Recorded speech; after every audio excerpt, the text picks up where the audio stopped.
वर्तमान से लेकर अतीत तक धब्बों से लदा है बॉलीवुड।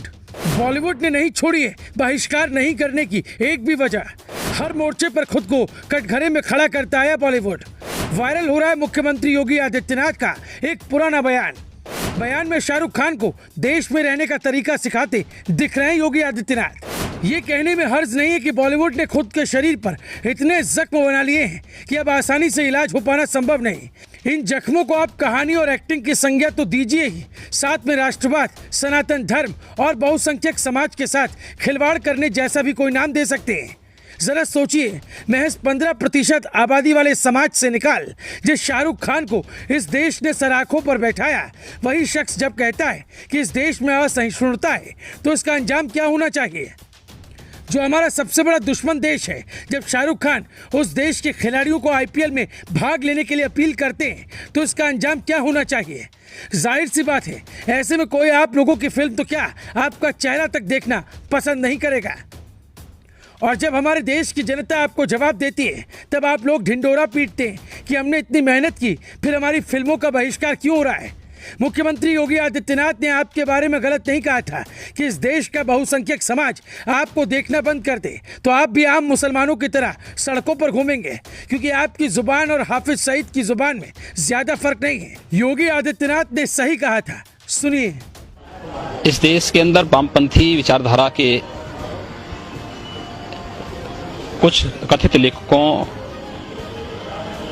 और कलाकारों ने जिस प्रकार से अब भारत विरोधी स्वर ही, यानी अब भाजपा का नहीं बल्कि भारत विरोधी स्वर ही उठाना शुरू किया है, दुर्भाग्य से उस स्वर के साथ शाहरुख खान जैसे लोगों के भी स्वर मिले हैं।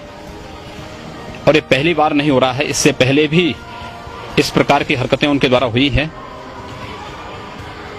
शाहरुख खान को इस बात को याद रखना चाहिए कि अगर इस देश का बहुसंख्यक समाज उनकी फिल्मों का बहिष्कार कर देगा तो एक आम मुसलमान की तरह उनको भी सड़कों पे भटकना पड़ेगा।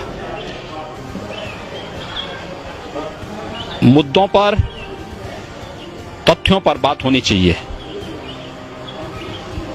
भारत की अंतर्राष्ट्रीय छवि को खराब करने की जो अंतर्राष्ट्रीय साजिशें हो रही हैं, उस साजिश से सबको बचना चाहिए।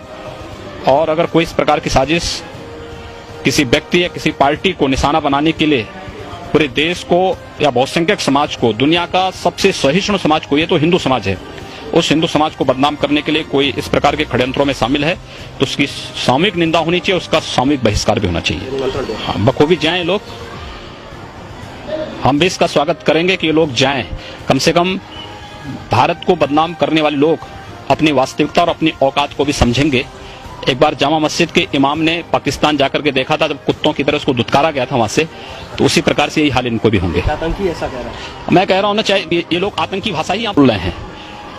मुझे लगता है शाहरुख खान की भाषा में और हाफिज सईद की भाषा में कोई अंतर नहीं है। खुद को बॉलीवुड के बादशाह समझने वाले शाहरुख खान, आपको हमारी ये हिदायत है कि इस देश में रहिए तो इस देश की तारीफ करिए, इस देश से मोहब्बत करिए, वरना यूं ही विदेशों में बैठे सिर्फ इंटरव्यू देते रहेंगे, क्योंकि इस देश के भीतर इस देश की बुराई तो कोई नहीं सुन सकता।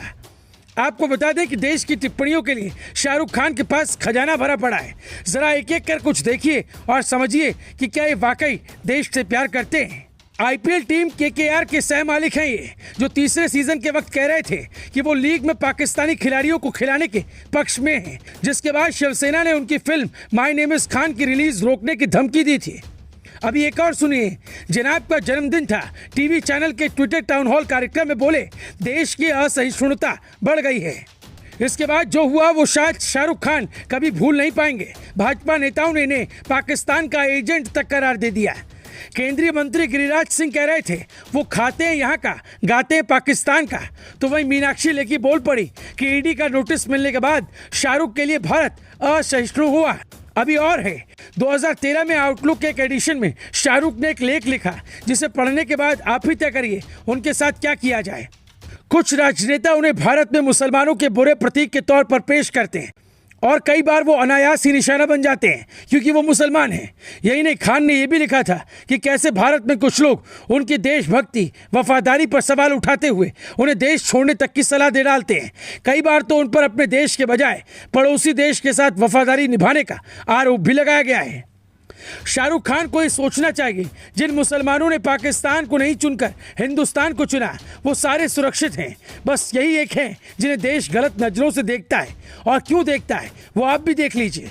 इनके बयान के तुरंत बाद पाकिस्तान के तत्कालीन गृह मंत्री रहमान मलिक कहते हैं कि शाहरुख को भारत सरकार की तरफ से सुरक्षा मिलनी चाहिए, जबकि आतंकी हाफिज सईद ने कहा था कि अगर शाहरुख भारत में सुरक्षित महसूस नहीं करते तो वो पाकिस्तान आ सकते हैं।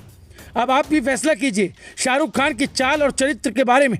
इसके बाद ही इनकी आने वाली फिल्म पठान, जवाब और डंकी को देखने के लिए जाइएगा, वरना आप पैसे भी खर्च करेंगे और थिएटर में सिर्फ आपको देश के खिलाफ टिप्पणियां ही सुनाई देंगे। Bureau report, news live TV.